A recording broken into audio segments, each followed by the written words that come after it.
अस्सलाम वालेकुम दोस्तों, टीम वकार की तरफ से आज के इस लेक्चर में मैं आपको टेक्निकल एनालिसिस के बारे में स्टार्ट ऑफ करूंगा और इसका ओवरव्यू दूंगा। ठीक है। तो सबसे पहले मेरे दोस्तों, अगर आप लोगों ने ट्रेडिंग व्यू पे अकाउंट नहीं बनाया हुआ तो ये नाम है, ये वेबसाइट है, इसको गूगल कर लो, tradingview.com लिख लो।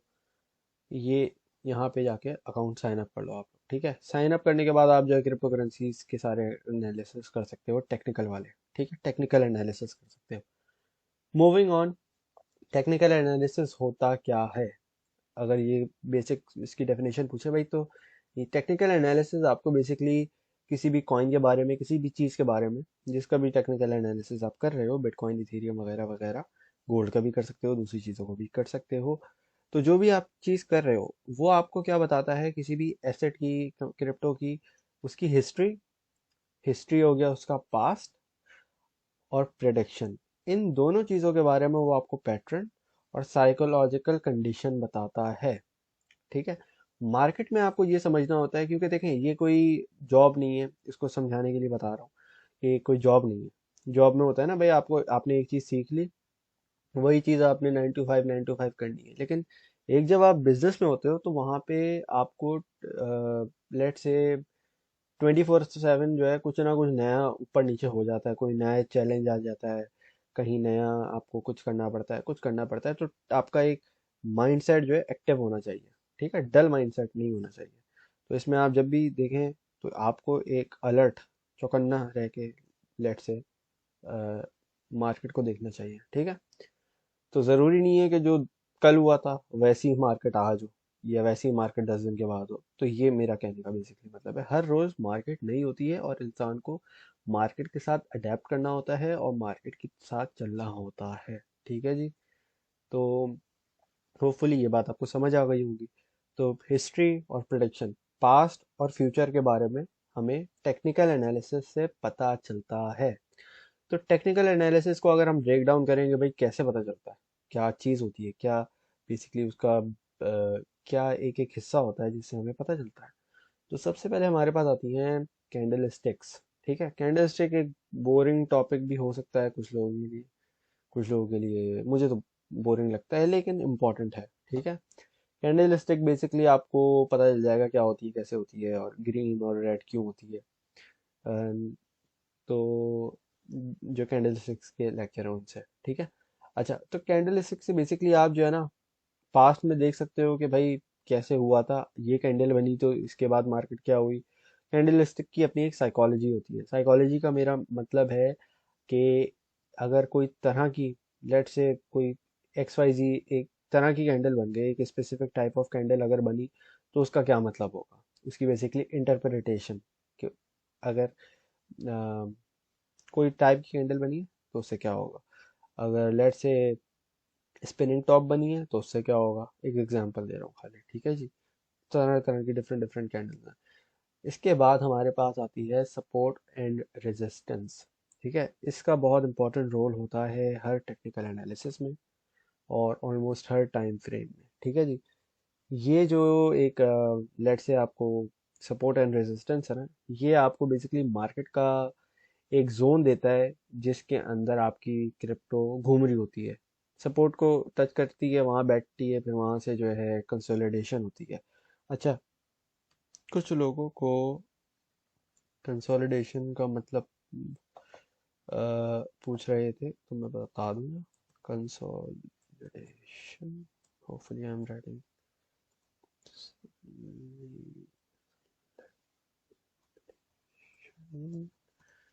थी थी मैंने इसकी स्पेलिंग लिखी है, नहीं। ओके जी। खैर, कंसोलिडेशन, कंसोलिडेशन का बेसिकली मतलब होता है जब भी आपकी मार्केट जो है ना, ना ही ऊपर जा रही होती है ना ही नीचे जा रही होती है, बट मोस्ट लाइकली ऊपर ब्रेकआउट होने के उसमें होती है, प्रोसेस में। ठीक है। तो वहां से वो ब्रेकआउट होता है और आपका प्रॉफिट मिलता है। तो कंसोलिडेशन का ये मतलब होता है। मैंने सोचा इसी वीडियो वीडियो में बता दूं ताकि पता चल जाए। ठीक है जी। इसके अलावा जी हमारे पास आ जाते हैं इंडिकेटर्स। इंडिकेटर्स बहुत इंपॉर्टेंट टूल्स होते हैं। ठीक है। इंडिकेटर्स बेसिकली अगेन कैंडल्स को फॉलो करते हैं। ठीक है। अगर आपने कभी भी RSI वगैरह, मूविंग एवरेज, इस तरह कुछ यूज़ किया है तो उसमें आपके पास सेटिंग में आएगा कि भाई उसकी जो लेंथ है वो क्या होनी चाहिए। लेंथ का बेसिकली मतलब होता है कि जो पिछली कैंडल्स बनी हुई है ना, कैंडल की बॉडी जो बनी हुई है, वो कितनी वो कितनी इंक्लूड करनी है उस इंडिकेटर के अंदर, ठीक है। तो अगेन, इंडिकेटर्स टूल होते हैं जो कि बिल्ड अपॉन होते हैं कैंडल स्टिक पे, ठीक है। कैंडल स्टिक के पैटर्न्स पे नहीं, सिर्फ कैंडल स्टिक पे। और जी इसके अलावा टाइम फ्रेम्स, ठीक है। टाइम फ्रेम्स बहुत इंपॉर्टेंट चीज़ है। अगेन, आपको जब भी अगर आप स्विंग ट्रेड्स ले रहे हो, आपकी लेट से एक हफ्ता ट्रेड खुली हुई है, 10 दिन खुली हुई है, जो भी, कुछ लोग ऐसा करते हैं कि भाई वीकली के वीकली नहीं, डेली या 3 डे की चार्ट्स देखते हैं, ट्रेड्स खोल के रखते हैं, उनके 2-2 महीने ट्रेड्स खुली रहती है, और वो यहाँ से शुरू होते हैं, नीचे से वो ऊपर तक जाता है, और उनकी वो प्रॉफिट चल रहा होता है। उनको छोटी मोटी फ्लक्चुएशन से फर्क नहीं पड़ता। अब अगेन डिपेंड करता है, हर बंदे का पोर्टफोलियो अलग है, हर बंदे की सर्कमस्टांसेस अलग हैं, हर बंदा अपनी तरीके से जो है वो मैनेज करता है सारी चीज़ें, ठीक है जी। तो टाइम फ्रेम्स, मेरा कहने का मकसद है कि टाइम फ्रेम्स बहुत इंपॉर्टेंट चीज़ है। जो चीज़ 15 मिनट के टाइम फ्रेम में आपको नज़र आए, वो जाहिर सी बात है नहीं नज़र आएगी आपको 1 डे के टाइम फ्रेम में, क्योंकि कहाँ 15 मिनट, कहाँ 24 घंटे। और इसी तरीके से 24 घंटे के बाद आता है वीकली, वीकली के बाद आता है मंथली। मंथली भी बहुत इंपॉर्टेंट, मंथली वाली जो कैंडल्स होती हैं, अगेन हम कैंडल स्टिक्स की बात कर रहे हैं। तो टाइम फ्रेम जो है वो भी आपके काफ़ी मैटर करते हैं, ठीक है जी। और टाइम फ्रेम्स का बेसिकली मतलब होता है, जब अगर लिखा हुआ हो ना 5 मिनट, तो वो 5 मिनट की एक कैंडल दिखा रहा होता है आपको। 1 घंटा अगर लिखा हुआ है टाइम फ्रेम पे, तो वो 1 घंटे की एक कैंडल बनी हुई होगी कि भाई 1 घंटे में इस कैंडल की किस तरह की मूवमेंट हुई, और फिर जो उसका पैटर्न बनेगा, फिर उससे क्या प्रिडिक्ट कर सकते हो आप अगले घंटे में, ठीक है। इसी तरीके से ऑब्वियसली पिछली अगर 10 कैंडल अगर आप देख रहे हो, और 10 कैंडल आपको बुलिश नज़र आ रही है या बेरिश नज़र आ रही है, जो भी, तो उससे आप आगे का भी प्रेडिक्ट कर सकोगे भाई आगे क्या हो रहा है, नीचे जा रही है, ऊपर जा रही है मार्केट, क्योंकि आपके पास टूल है, ठीक है जी। अच्छा जी, एक इम्पॉर्टेंट चीज़ इसका हिस्सा नहीं है, लेकिन एक वेरी इंपॉर्टेंट, बगैर फंडामेंटल एनालिसिस के क्रिप्टो करेंसी फेल है। आप अगर क्रिप्टो में एक्सपर्ट बनना चाहते हो, ट्रेडिंग आते हो, तो ये याद रखो कि क्रिप्टो करेंसी में technical analysis only works 50% of the time, ठीक है। मतलब 50% से ज़्यादा वर्क बहुत ही मुश्किल से करता है। हाँ, आपने 50 इंडिकेटर सीखे हैं, वो एक अलग बात है, लेकिन अक्सर ये होता है कि इंडिकेटर आपके जो है वो ऊपर नीचे हो जाते हैं। असल में ये नहीं होता इंडिकेटर फेल होते हैं, नहीं। हमारी जो मार्केट है ना क्रिप्टो करेंसी, माशाल्लाह से ये बहुत ज़्यादा एक हेल्दी मार्केट है, एक हैवी, इसमें वॉलेटिलिटी है, ठीक है। ये वॉलेटाइल काफ़ी है, तेज़ी से ऊपर जाती है, तेज़ी से नीचे आती है। अब ये इंडिकेटर जो हैं वो ऑब्वियसली फॉरेक्स वगैरह वगैरह के लिए बने थे, तो वो उतनी तेज़ नहीं है मार्केट। तो in comparison crypto is very very healthy, ठीक है। तो आपको थोड़ा सा ना इसमें अडेप्ट करना पड़ता है कि अच्छा भाई इसका अगर ये मतलब है, तो क्रिप्टो में क्या मतलब होगा, ठीक है। उसके लिए फिर सेटिंग करनी होती है, स्पेसिफिक फिगर्स होते हैं जो कि आपने टीए में डालने होते हैं। जैसे आरएसआई में जो है वो हमारे पास 14 का हम आरएसआई यूज़ करते हैं सेटिंग में, जो अगर उसकी आप लेंथ वगैरह देख रहे हो, तो मूविंग एवरेजेस के डिफरेंट जो है वो लेंथ होती है कैंडल्स की। 200 की होती है, 200 की बहुत हैवी सपोर्ट बताती है आपको। 200 के अलावा 55 की एक इम्पॉर्टेंट होती है, इसी तरीके से और भी होती है, ठीक है जी। और लेकिन फंडामेंटल एनालिसिस के बगैर TA is not always successful. 50 to 70% success rate है, ठीक है। तो फंडामेंटल भी बहुत इंपॉर्टेंट चीज़ है, ये भी सीखना इंपॉर्टेंट है, ठीक है। अच्छा, ये दो चार दो दो पॉइंट्स हैं। पहला पॉइंट मैंने नोट किया, बहुत इंपॉर्टेंट चीज़ है, ठीक है। टिप दे रहा हूँ, इट्स अ टिप, ठीक है, इस लेक्चर की टिप। पहली टिप ये, आपने कभी भी $100 है, $1000 है, $10 लाख है, ये नहीं करना कि आपने सारी प्राइस एक, आई मीन सारा फंड एक ही प्राइस पे आपने लगा दिया।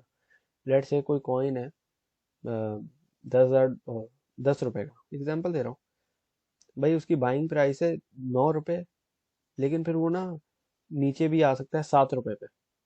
तो 9 रुपए से 7 रुपए अच्छा खासा फर्क है। अगर आप उधर वैसे देखो, तो आपके 100 रुपये आपके हो सकता है 80 रुपए हो जाए, अगर वो 9 रुपए से 7 रुपए पे है, ठीक है।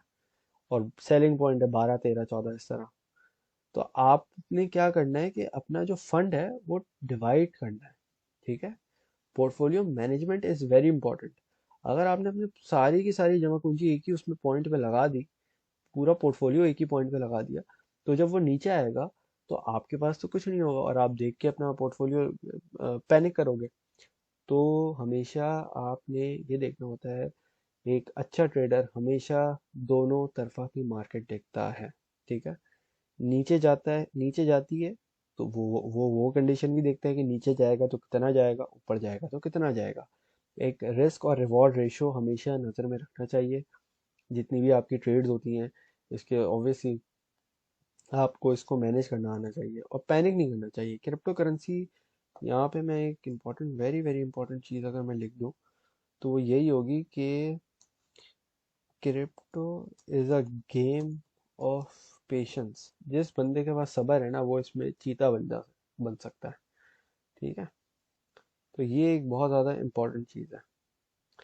इसके अलावा हमारे पास एक और जो बहुत इम्पोर्टेंट रूल है, TA wise, technical analysis wise, वो ये है कि never only use a single indicator for any trade. भाई आपको 110% भी श्योर है ना एक इंडिकेटर का, आपने at least at least at least use 3 indicators. मैं ये नहीं बोल रहा कि अभी यहाँ पे 3 इंडिकेटर देखो और आप एंट्री ले लो, नहीं। इसके अलावा आपको एक्सपीरियंस भी चाहिए होता है और इसमें प्रैक्टिस भी चाहिए होती है। कॉपी पेन पेपर से, pen use pen and paper, use pen and paper to practise, ठीक है। Let's say take 10 trades for practice. मतलब आपने कोई भी एक प्रिडिक्शन की, पेन पे लिख दिया बाय एंड सेल, ठीक है। बाय एंड सेलिंग का पॉइंट लिख दिया, भाई आपने लिखा मैंने 10 रुपए में खरीदा, एग्जांपल दे रहा हूँ खाली समझाने के लिए, 10 रुपए में खरीदा, 12 रुपए में बेचा। कोई दूसरा कॉइन आया, आपने 50 रुपए में खरीदा, 55 पे बेचा, फलाना फलाना इस तरह करके किया। एट दी एंड अगर आपका सक्सेस रेट ज़्यादा है, if your success rate is over 70%, 70%, मतलब अगर आपने 10 ट्रेड लिए उसमें से 7 ठीक है, ठीक है, 7 ठीक है, तो उसमें से फिर आप क्या कर सकते हो, छोटे से फंडे थोड़ा सा, 5% अपने पोर्टफोलियो का। लेट्स से अब अगर आपके पास $100 है, $100 में $5 वो बाइनेंस एक्सेप्ट नहीं करता। अगर आप बाइनेंस पे ट्रेडिंग कर रहे हो वो $10 बोलता है, ठीक है। तो $10 अगर आपके पास हैं तो आप $10, $11 कर लो, $11 की एक ट्रेड ले लो। लेकिन क्या, उसको कंफर्मेशन आपने कम से कम 3 इंडिकेटर्स यूज करने हैं, ठीक है। ये चीज़ बहुत इंपॉर्टेंट है। और उसके अलावा आपने फंडामेंटल एनालिसिस भी देखना है कि भाई मार्केट क्या है, हिसाब किताब क्या चल रहा है, कॉइन की न्यूज़ आ रही है, कॉइन का क्या है, वो भी आगे लेक्चर्स में बताया जाएगा। लेकिन ये बस होपफुली इससे गाइडेंस के लिए बता रहा हूँ कि ये जो चीज़ है ना, एटलीस्ट यूज 3 इंडिकेटर्स, और कभी भी एक इंडिकेटर को देख के ट्रेड नहीं लेनी है आपने, ठीक है। Never use only a single indicator for any trade. और ये प्रैक्टिस के लिए आप देख लो, पेन पेपर पे लिखो, take 10 trades for practice, buy and sell note down करो, सक्सेस रेट है, then take then take one one small trade of one take small one small trade. हाँ बस, $10 की ले लो, $11 की ले लो। हाँ, आपके पास $2,000 का फंड है तो आप उसमें $50 यूज कर लो। ये नहीं कि $2,000 तो उसका 10% यूज करना है, नहीं। जितना छोटे से छोटा हो ना, पहले आप प्रैक्टिस करो, ठीक है। प्रैक्टिस होगी तो आपको उससे एक कॉन्फिडेंस भी आएगा और उसको उससे आपको जो है ना मार्केट की समझ भी आएगी कि होता क्या है सारा हिसाब किताब। और पैनिक नहीं करना आपने। ये लिखा हुआ है ना, crypto is a game of patience. सब्र है तो यहाँ पे आपको फ्रूट रिवॉर्ड अच्छा मिलेगा, ठीक है जी। तो होपफुली समझ आ गया होगा। नेक्स्ट लेक्चर्स में आपको इंडिकेटर्स वगैरह, कैंडलस्टिक वगैरह, सपोर्ट रेजिस्टेंस वगैरह के बारे में भी पता चल जाएगा। Thank you very much for watching. अल्लाह हाफिज़।